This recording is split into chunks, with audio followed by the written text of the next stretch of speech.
Conta-se uma história de que um pastor, ao ser indagado,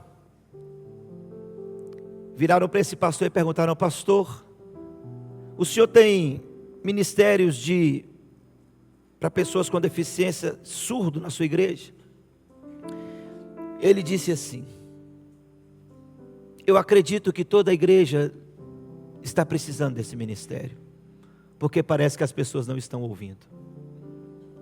Por isso o Senhor Jesus, ao escrever as cartas à igreja, Ele disse: aquele que tem ouvidos, ouça. Conta-se uma outra história de um pastor, de um homem. E esse homem estava com um problema grave de audição. E há um bom tempo, e ele usava um aparelho, mas há um bom tempo ele não estava ouvindo muito bem. E alguns anos se passaram e ele incomodado, e sempre alguém o instando, insistindo para que ele fosse ao médico, e ele sempre resistindo, porque não gostava daquele negócio de aparelho. Mas ele usava um. Então um dia, quando estava praticamente sem ouvir nada, mesmo utilizando o aparelho, ele resolveu ir ao médico, e quando chegou no médico, o médico tirou o audiofone de um dos ouvidos, e ele passou a ouvir. Ele passou 20 anos usando o aparelho no ouvido errado.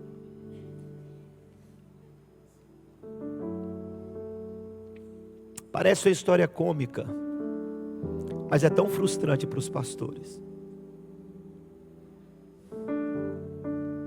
Porque ainda assim nós vivemos 20 anos como se nós nunca tivéssemos ouvido essa verdade. Às vezes eu prego aqui e olho algumas reações de pessoas e alguns comportamentos e falo: parece que tem 10 anos eu estou falando as mesmas coisas e eles não me ouvem. Mas a minha oração é que, com a graça de Deus, nessa noite, essa palavra possa tirar esse aparelho do seu ouvido. Talvez você esteja ouvindo com o ouvido errado. Então peço ao Senhor para que você ouça essas palavras com o ouvido do seu coração. Porque não tem maior revelação nas Escrituras. Não tem maior nome nas Escrituras. Não tem maior mensagem do que essa que quero compartilhar com você nessa noite. Acompanha comigo a leitura de Hebreus, capítulo 1, só os primeiros 4 versículos.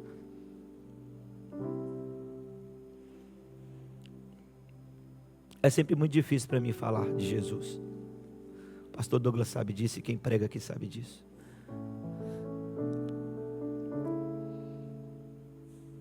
O escritor aos Hebreus, ele disse assim: havendo Deus outrora falado, muitas vezes, de muitas maneiras, aos pais, pelos profetas, nesses últimos dias, nos falou pelo Filho, a quem constitui o herdeiro de todas as coisas, pelo qual também fez o universo. Ele, que é o resplendor da glória, e a expressão exata do seu ser, ou do ser de Deus, sustentando todas as coisas pela palavra do seu poder.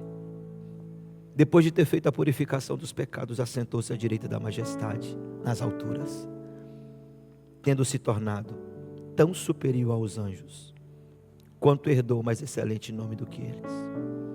Curve sua cabeça, fale com o Senhor.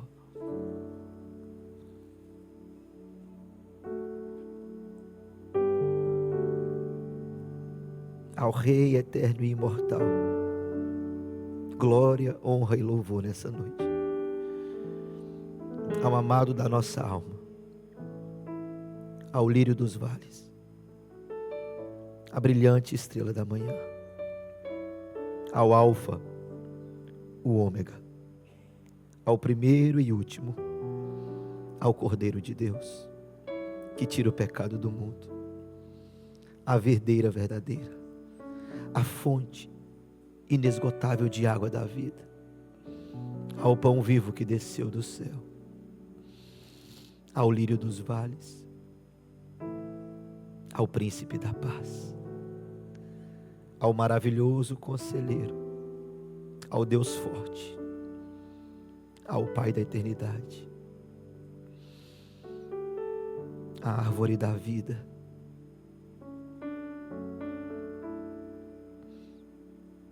a Ele a glória, a honra e o louvor pelos séculos dos séculos ao amado da nossa alma, ao tesouro de valor inestimável, a pérola de grande valor. A Ele nossa mais profunda devoção nessa noite. A Ele esse culto. A Ele essas pessoas. A Ele toda a glória. Aquele que está sentado no trono. Jesus, o Filho de Deus. A Ti, Senhor, e através do Teu nome nós oramos e rogamos. Tire os aparelhos dos ouvidos dessas pessoas. Tire os aparelhos dos nossos ouvidos defeituosos. Revela-nos quem Tu és, Senhor. Revela-nos a Tua glória. Mostra-nos, Senhor, quem Tu és, através do Santo Livro. Em nome de Jesus Cristo nós oramos. Amém.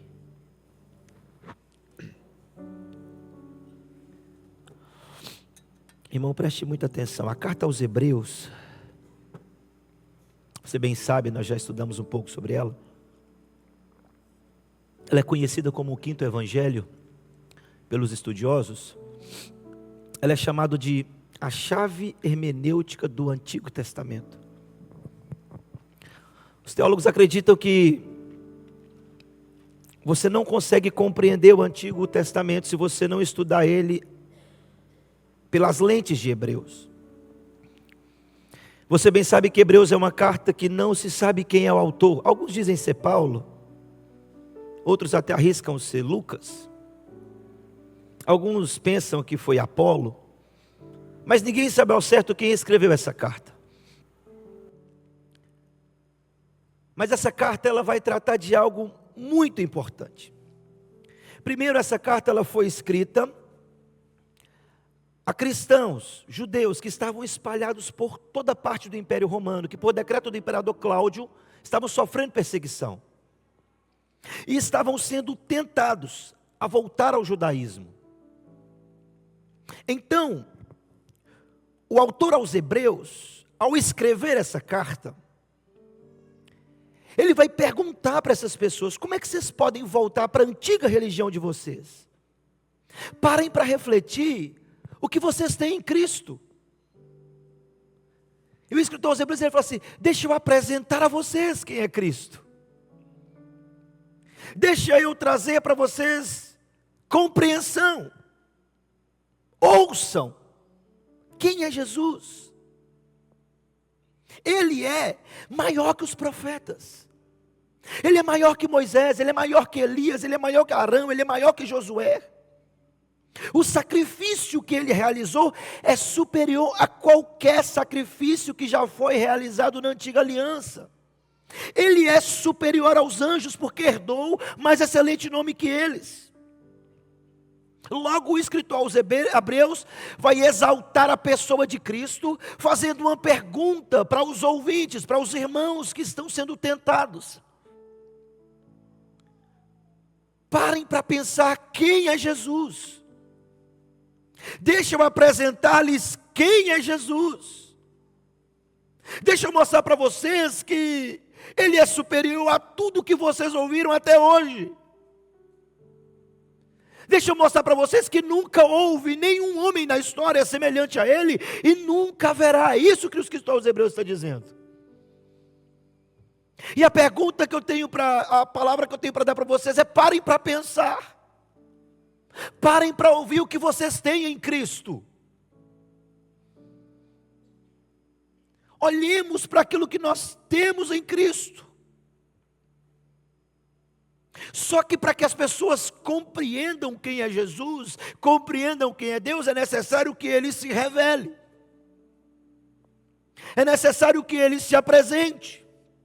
O conhecimento de Deus não pode ser obtido por investigação humana, somente por autorrevelação. É apenas se o próprio Deus se revelar a nós. Se Ele não o fizer, é impossível o homem conhecê-lo. E então, Deus resolve se revelar à humanidade. E Deus, Ele se revelou à humanidade pelo menos de 4 maneiras. Primeiro, Ele se revelou de maneira natural na sua criação. O apóstolo Paulo escreveu aos Romanos capítulo 1, verso 20, ele vai dizer: porque os atributos invisíveis de Deus, assim como o seu eterno poder, como também a sua própria divindade, claramente se reconhecem desde o princípio do mundo, sendo percebido por meio das coisas que foram criadas. Deus se revelou de maneira natural na criação. Salmos capítulo 19, verso 1, os céus proclamam a glória de Deus e o firmamento anuncia as obras das suas próprias mãos. Deus se revela na criação. O universo, com mais de 93 bilhões de anos-luz de diâmetro, em cada centímetro desse universo, nós vemos as digitais do Criador. Deus se revela na criação. Mas Deus também se revelou de maneira natural na consciência do homem. Romanos capítulo 2, verso 15, o apóstolo Paulo escreve: estes mostram a norma da lei gravada no seu coração, testemunhando-lhes também a consciência e os seus pensamentos, mutuamente acusando-se ou defendendo-se. Deus também cravou na consciência humana uma lei moral, que revela quem Ele é. Um filósofo alemão, Immanuel Kant, disse o seguinte: há 2 coisas que me encantam: o céu estrelado acima de mim e a lei moral que está dentro de mim. Sim, Deus se revelou na consciência do homem. Deus se revela na criação. Deus se revela na consciência do homem.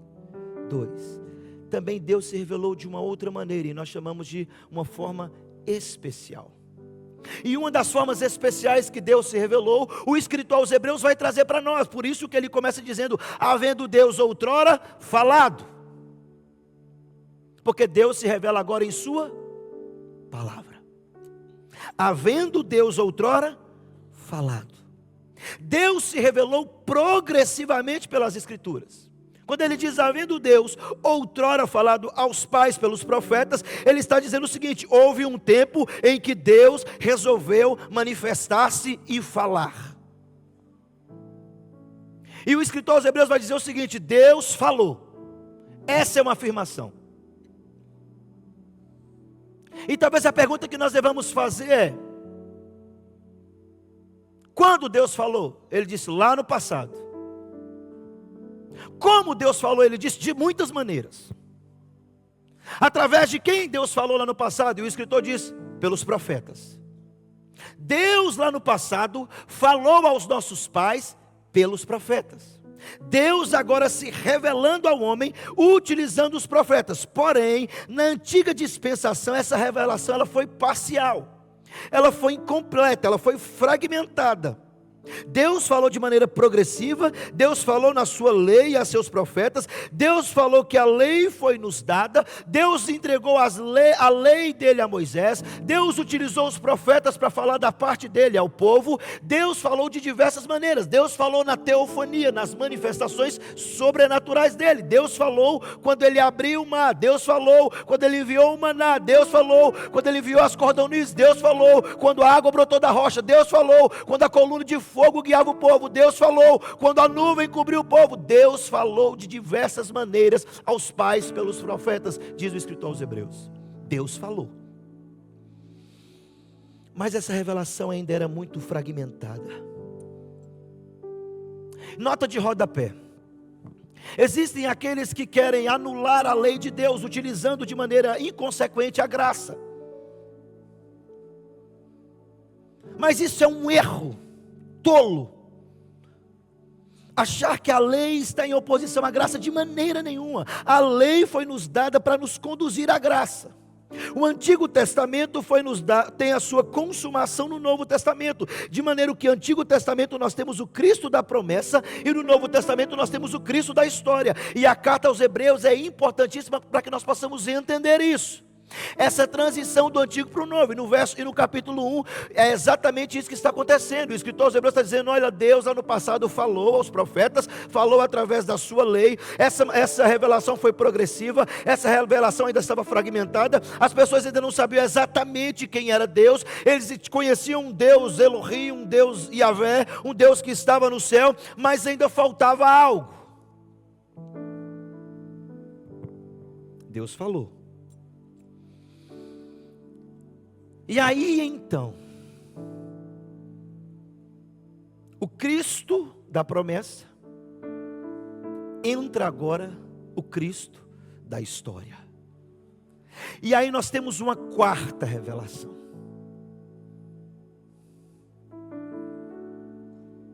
E a maior de todas. Nós temos a mais poderosa revelação de Deus, porque ele começa dizendo: Deus outrora falou de muitas vezes, muitas maneiras aos pais pelos profetas, mas nesses últimos dias, verso 2, nos falou pelo Filho. O Filho de Deus é a completa revelação de Deus, ou seja, não há mais nenhuma revelação por vir. João vai dizer que esse verbo divino, ele se faz carne, habita entre nós, cheio de graça e de verdade, e vimos a sua glória, a glória como do unigênito do Pai. O apóstolo Paulo escreveu aos Colossenses capítulo 2, verso 9, vai dizer que nele, nesse Filho, habita corporalmente toda a plenitude de Deus, ou do Pai. Ou seja, Jesus é da mesma substância de Deus, ele é Deus de Deus, tem os mesmos atributos de Deus, realiza as mesmas obras de Deus. Esse é Jesus, a última revelação de Deus aos homens. Não tem mais nenhuma revelação, nada. Paulo vai dizer o seguinte: se alguém inventar outra revelação, é amaldiçoado. Se um anjo vier do céu e ensinar outra coisa, é maldito. Jesus é a última, completa, cabal, perfeita revelação de Deus. Esse é Jesus. Deus se revelou. E o escritor aos Hebreus está tratando com esse povo, dizendo o seguinte: olha, presta atenção, vocês ouviram o passado, vocês estão tentando voltar para o judaísmo aí, querendo se apegar naquilo que era fragmento, querendo se apegar naquilo que era sombra, querendo se apegar naquilo que os profetas disseram, mas deixa eu dizer para vocês, esse Jesus que vocês ouviram, esse Jesus que vocês creram, ele é a maior revelação de Deus, ele é maior que os profetas, esse Jesus é maior que os sacerdotes. Em Israel, no Antigo Testamento, nenhum homem podia ter os 3 ofícios. Existem 3 ofícios em Israel: profeta, sacerdote e rei. Teve alguns, uns poucos, que foram rei e sacerdote, mas nenhum foi rei, sacerdote e profeta.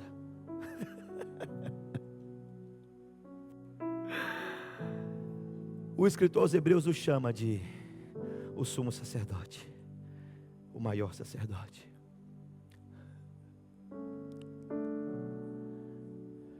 João Batista vai anunciar o profeta e a profecia. Davi vai bradar no Salmo 24: ele é o rei da glória. Ele é o único que é profeta, sacerdote e rei, por isso ele é maior. Esse é Jesus. Então o escritor aos Hebreus vai direcionar o povo e vai dizer: não, ele é Deus de Deus, coeterno, consubstancial. Ele é o próprio Deus. Ele é a maior revelação de Deus. Aquilo que estava incompleto, aquilo que estava fragmentado, aquilo que estava obscuro, ele é apresentado em Cristo. Por isso que os magos do Oriente, quando viram a sua estrela brilhar, eles correram e falaram: onde está o rei? Nós viemos para adorá-lo. Ele é o rei, ele é maior. Mas por que? A pergunta é: então, por que Jesus é maior? Você já entendeu que Deus falou? Você já entendeu que Ele é a última revelação de Deus? A única, a maior. Não tem outro nome, não tem outra obra. Ele é Deus de Deus, sempre esteve lá. João diz que Ele é o Verbo, e no princípio de tudo era o Verbo, e no princípio de tudo o Verbo era Deus, e o Verbo estava com Deus, e o Verbo se faz carne. Esse é Jesus, a revelação da pessoa de Deus. Mas por que Ele é maior? E o escritor aos Hebreus ele continua: mas nesses últimos dias não falou pelo Filho, a quem constituiu o herdeiro de todas as coisas. Essa é uma citação do Salmo 2:8. Pede-me, eu te darei as nações por herança, e toda a extremidade da terra por tua possessão. Por que Ele é o herdeiro? O autor aqui não está tratando do estado eterno de Jesus junto ao Pai, porque Jesus sempre teve glória junto ao Pai, sempre teve glória plena junto ao Pai, antes que houvesse mundo. João capítulo 17, verso 5 vai dizer o seguinte, por as palavras do próprio Jesus: e agora glorifica-me, ó Pai, contigo mesmo, com a glória que eu tive junto de ti, antes que houvesse mundo. Ou seja, nunca houve um tempo em que o Filho não fosse o herdeiro. Nunca houve um tempo na história em que Jesus não fosse o dono das coisas. Nunca houve um tempo na história em que Ele não pudesse dizer: isso não é meu, tudo era dele. Sempre, Jesus sempre esteve. Mas então o que o autor aos Hebreus está dizendo como herdeiro? Então fica claro que ele está falando da herança recebida, como resultado de um sacrifício vicário. Porque se você ler o restante do texto, você vai perceber que isso tem a ver exatamente com isso. Porque ele vai falar assim: e tendo feito a paz pelo seu sangue. Ele está falando da morte de Cristo Jesus, do sacrifício vicário de Cristo Jesus. Então, Ele é maior, porque Ele é o herdeiro de todas as coisas. E essa herança que Ele recebeu, isso que Ele herda agora, Ele herda como um resultado da sua morte e da ressurreição. Ou seja, todos que são gerados pelo Espírito, todos que nasceram de novo pelo Espírito, pertencem a Ele, são dele. Tudo pertence a Cristo por direito. Cristo é o clímax, Cristo é a coroa, Cristo é a consumação da história. Tudo pertence e sempre pertenceu a Ele. As estrelas pertencem a Ele, os oceanos pertencem a Ele, os peixes do mais profundo do oceano pertencem a Ele, todos os anjos pertencem a Ele, tudo pertence a Ele, o inferno pertence a Ele. Esse é Jesus. Tudo sempre foi dele. Ele sempre foi o herdeiro das coisas. Mas por que Ele é o maior? Primeiro, porque Ele é o herdeiro, o dono. Segundo, por que Ele é o maior? Porque Ele é o Criador. Verso 2: herdeiro de todas as coisas, pelo qual também fez o universo. O escritor aos Hebreus está falando para eles assim: olha o que vocês têm em Cristo, olha quem é o Senhor de vocês. O Senhor de vocês é o dono de todas as coisas. O Senhor de vocês não é só o dono de todas as coisas, Ele é o Criador de todas as coisas. Ele criou todas as coisas. Jesus é o agente da criação. O universo, meu filho, não surgiu de maneira espontânea. O universo não foi criado por uma evolução de milhões e milhões de anos, não. O universo foi criado por intermédio dele. João vai dizer isso claro, capítulo 1, verso 3: todas as coisas foram feitas por intermédio dele, e sem ele nada do que foi feito se fez. O universo não é produto de uma evolução. A matéria ela não pode ser eterna, como diziam os gregos. Não, só existe um que é eterno. Deus é eterno e o Pai da eternidade, o nome dele é Jesus. Ele é o Criador. Tudo veio a existir por intermédio do Filho. Tudo foi criado por intermédio de Jesus. Desde os mundos estelares até a célula do nosso corpo, tudo veio a existir por intermédio do Filho. Dos anjos até o menor dos seres vivos, no mais profundo dos oceanos. Aquilo que é visto, aquilo que não é visto, aquilo que voa, aquilo que rasteja, aquilo que está no mais profundo dos oceanos, tudo foi criado por Ele. Porque Ele é o maior, porque Ele é o Criador. Como que nós servimos a um Deus que é o herdeiro, o Criador, e vamos desejar voltar às antigas práticas? Mas tem mais. Colossenses 1,16, Paulo diz o seguinte: tudo foi criado por meio dele e para ele. Do nada Ele tudo criou com poder e sabedoria, meu irmão. Tudo criou. Jesus, Ele é o começo. Jesus é o fim de todas as coisas. Cristo é tudo que está entre o começo e o fim de todas as coisas. Por isso que Paulo vai dizer que nele todas as coisas vão submergir nele, encontram nele seu propósito. Cristo é tudo que está entre o começo e o fim da história. Ele é o Criador, é por isso que Ele é o maior. Mas Ele avança. Ele não é maior só porque Ele é o herdeiro, Ele não é maior só porque Ele é o Criador. Ele é o maior porque diz o verso 3, que Ele é o resplendor da glória de Deus.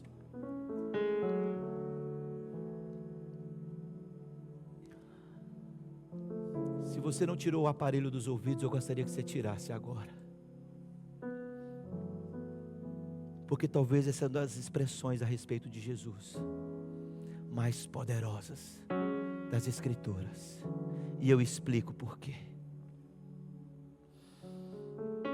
Essa declaração é uma palavra grega que só é encontrada aqui. Ela só ocorre aqui nesse verso. Não sei se vou pronunciá-la correta, mas é uma palavra apaugasma. Ela só é empregada aqui nas Escrituras. E o que essa palavra significa? O que ela traz? Ela traz a ideia da radiância da luz, de uma luz brilhante, em um quadro marcante como o surgimento repentino de uma aurora gloriosa no levantar do sol. É assim, quando está amanhecendo, ainda está escuro, está amanhecendo, de repente os raios do sol penetram todos os restinhos da escuridão para poder extingui-los, espatifá-los. É isso que essa palavra está dizendo. É o despertar de uma aurora, que vai ser visto do Oriente ao Ocidente.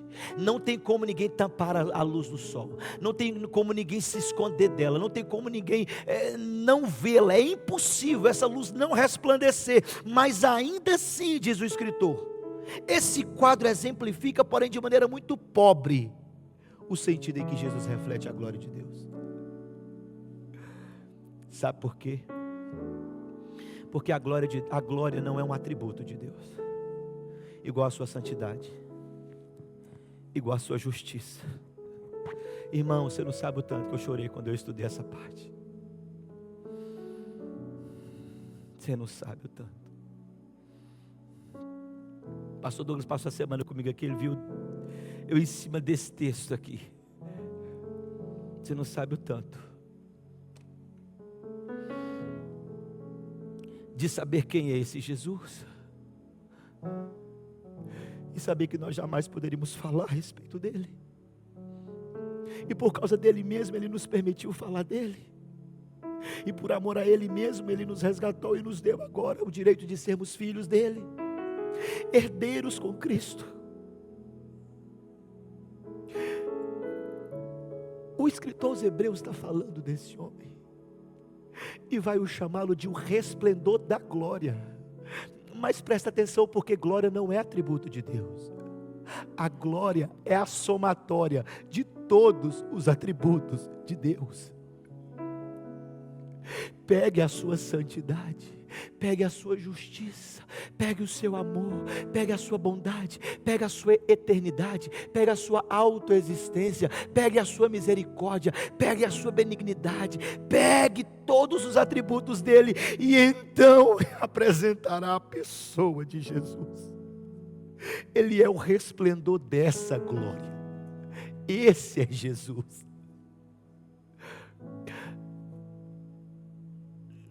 não pode chamá-lo de qualquer coisa. Você entendeu?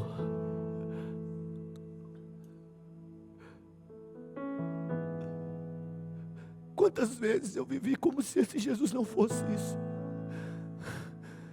Você consegue entender isso, meu irmão?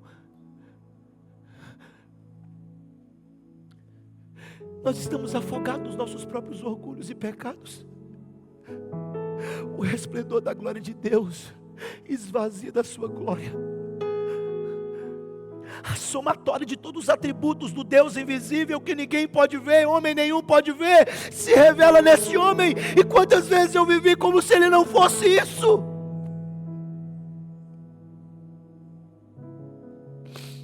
Já parou para pensar nisso? Quantas vezes o resplendor da glória de Deus perdoou todos os meus pecados, e quantas vezes eu não perdoo?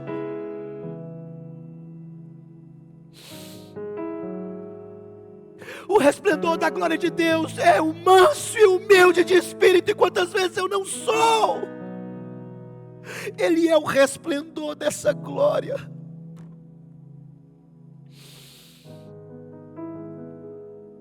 João Calvino, ao falar sobre isso, ele diz: o fogo da substância de Deus é tão forte que fere os nossos olhos, até que ela seja projetada na pessoa de Cristo. Ninguém jamais viu a Deus, o Pai. Ninguém será capaz de vê-lo. Nós o enxergamos quando nós olhamos para a gloriosa segunda pessoa da Trindade, Jesus Cristo, resplendor da sua glória.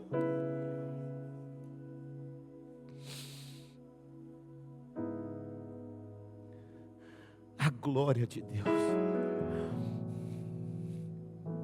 veio até nós. Você entende, talvez, por que os nossos irmãos do nosso primeiro século abraçavam a morte com alegria?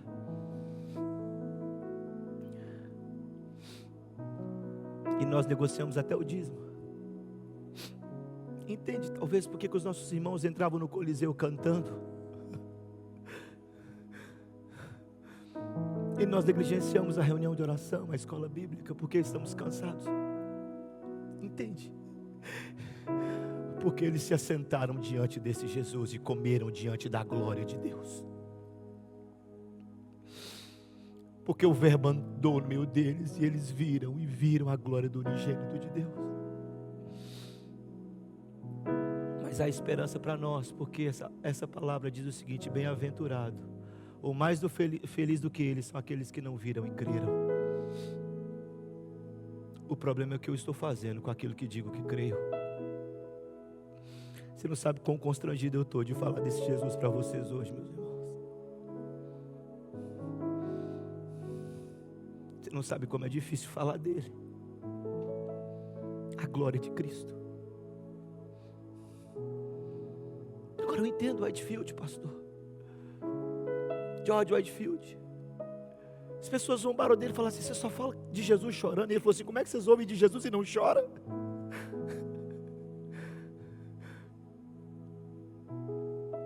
Agora eu entendo porque que os nossos homens, os nossos irmãos, os homens do passado, foram cerrados ao meio, considerados como escória do mundo, lixos da sociedade. Nada tinha, mas possuía tudo. Entristecidos, mas sempre alegres. Pobres, mas enriquecendo a muitos. Foi-lhes revelado esse Jesus, eles conheceram esse Jesus.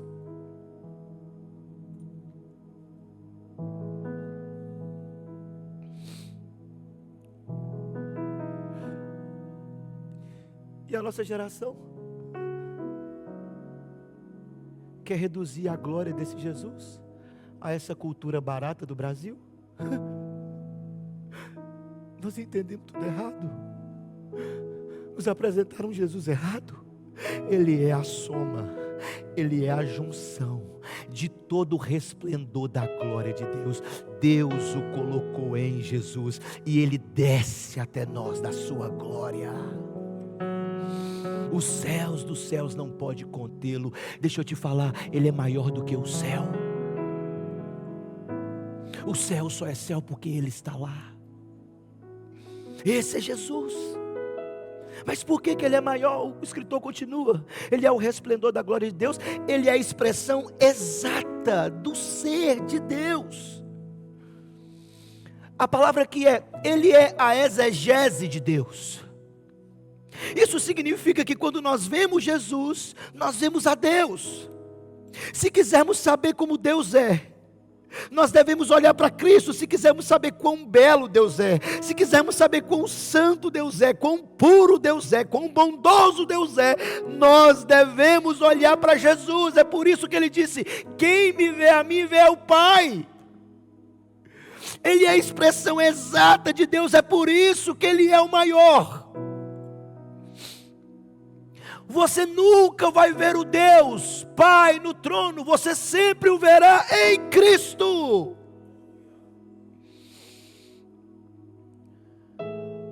Deus é Espírito, meu irmão, ninguém vê Espírito. Mas Deus precisava revelar-se ao homem. Deus precisava vir à terra e mostrar-se ao homem. Deus precisava, para poder o homem entender quem Ele é, Ele precisava materializar-se. Por isso, aquele que os céus dos céus não podiam contê-lo, aquele cujos milhões, milhares de anjos o adoram, Ele desce do céu e flutua 9 meses, apertado dentro de um ventre de uma virgem que Ele mesmo havia criado. O Criador reduziu-se à criação por amor de nós. Você precisa entender isso hoje. É por isso que Ele é o maior. É por isso que Ele é Jesus. O Criador. O Criador do universo. Pode uma coisa dessa? O Criador que amaldiçoou a terra por causa do pecado, veio pisar na terra cheia de pecado. Pode uma coisa dessa? O Criador cujo ar dos pulmões dos moradores da terra é o sopro da sua boca, Ele vem para agora ouvir aqueles homens utilizar desse ar para amaldiçoá-lo e colocar em uma cruz. Esse é Jesus, é por isso que Ele é o maior. Não tem ninguém que pode ser comparado a Jesus. E eu vou dizer uma frase que eu ouvi uma vez: se Jesus não estiver no céu, não é para lá que eu quero ir. Meu problema não é com o céu, eu quero é Jesus. Eu preciso é dEle. Ele é Jesus. Mas por que Ele é o maior? Ele não é só a expressão exata, co-igual a Deus, a exegese de Deus, o próprio Deus. Ele não é só, Ele é o maior por causa disso. Ele também é aquele que sustenta o universo. Ele não é só o criador do universo, Ele também é o sustentador. E o escritor diz o seguinte: sustentando todas as coisas pela palavra do seu poder. É Ele quem mantém o universo em equilíbrio. É Ele quem mantém as galáxias em movimento. Esse universo vasto, de bilhões e bilhões de diâmetro de anos-luz. Ele é quem dá coesão, Ele é quem dá ordem, sentido, pela palavra do seu poder. Sem a providência desse Jesus, o universo se desintegra. Ele não é só o Criador, Ele é o sustentador de todas as coisas. Foi Ele que calculou quantos centímetros a onda do oceano vai avançar ou não. Ele é quem calcula as rotações da terra. Ele é que colocou cada estrela no seu devido lugar, de maneira que quando uma se desloca para um lugar para o outro, foi através da ordem da sua voz. Ele é quem sustenta o universo e mantém o universo em ordem. É por isso que Ele é o maior.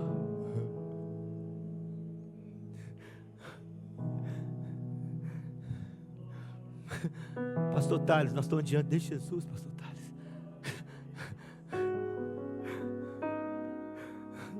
A gente não podia falar dele. Olha para nós. Olha para nós. Mas mesmo assim, o escritor aos Hebreus também nos mostra porque agora nós podemos entrar com confiança junto ao trono da graça, receber graça e misericórdia em ocasião oportuna e falar a respeito desse Jesus. Ele não é só o maior porque Ele é o sustentador do universo, mas também porque Ele é o grande sumo sacerdote. Verso 3, ele diz o seguinte: sustentando todas as coisas pela palavra do seu poder, depois de ter feito a purificação dos pecados, assentou-se à direita da majestade nas alturas. Preste atenção. Sendo Ele perfeito, Ele oferece um sacrifício perfeito. Os sacerdotes do Antigo Testamento eram homens imperfeitos, oferecendo sacrifícios imperfeitos. Por isso, anualmente, esse sacerdote tinha que entrar no Santo dos Santos com um animal, imolar esse animal. Repetidamente eles tinham que fazer isso.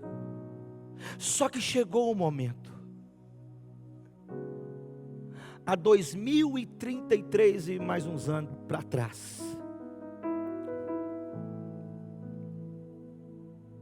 chegou o momento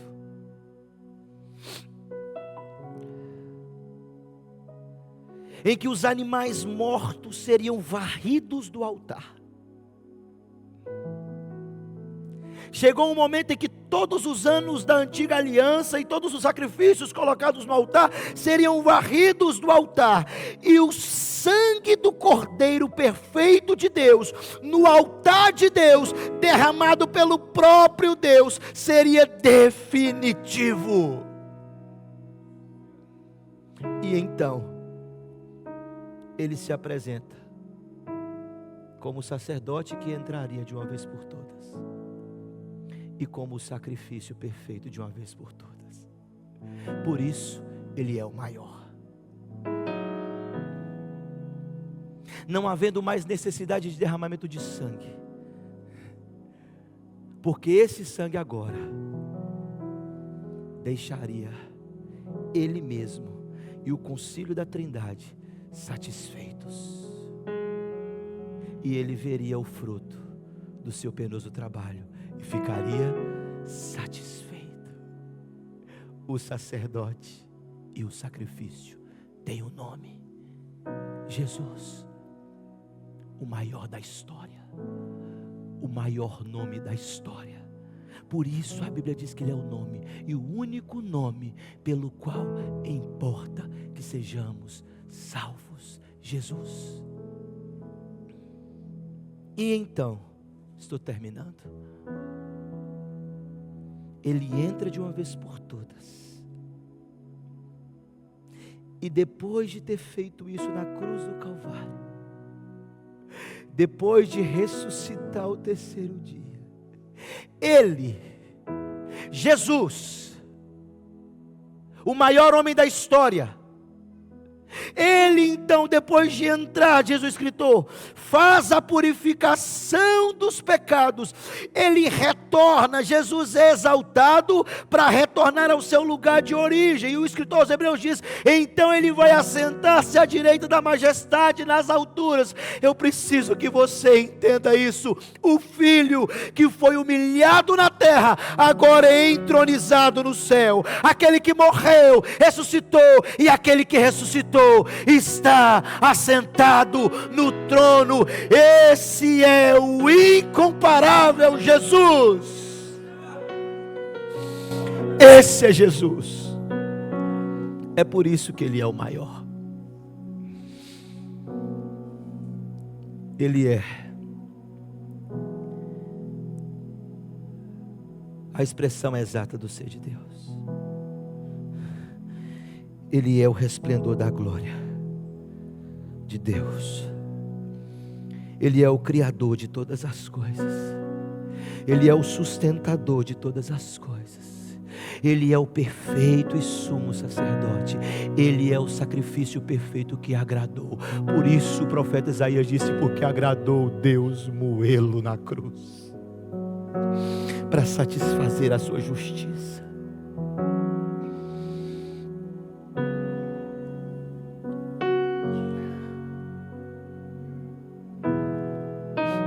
O que nós vamos fazer com isso agora?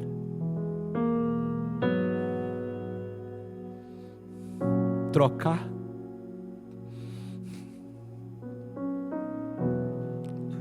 Jovem, menina, menino, olha para mim. Adolescente, jovem.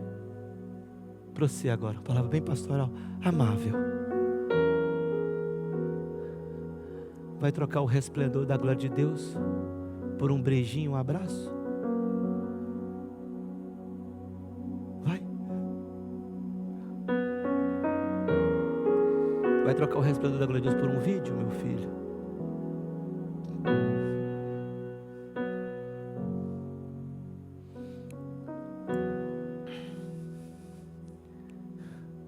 Deus nos deu a esse Jesus como presente,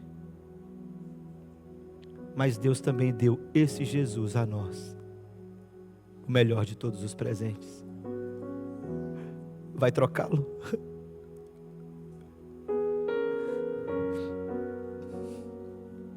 Vai trocá-lo por alguns reais a mais na sua conta, meu filho?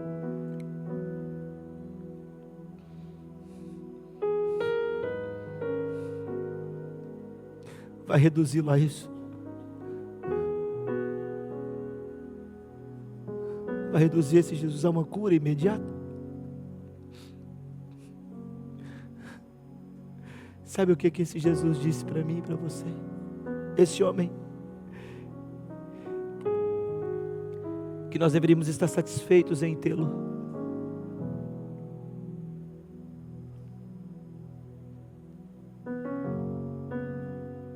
Esse texto, todas as vezes que eu prego, eu lembro do meu pai, um texto que meu pai pregava muito. Sabe o que Jesus falou para mim? Esse Jesus aqui que eu acabei de apresentar para vocês, o incomparável Jesus. Ele disse assim: não se turbe o vosso coração. Credes em Deus, credes também em mim. Na casa do meu pai há muitas moradas. E eu vou para lá preparar lugar para vocês, para que aonde eu estiver, estejais vós também.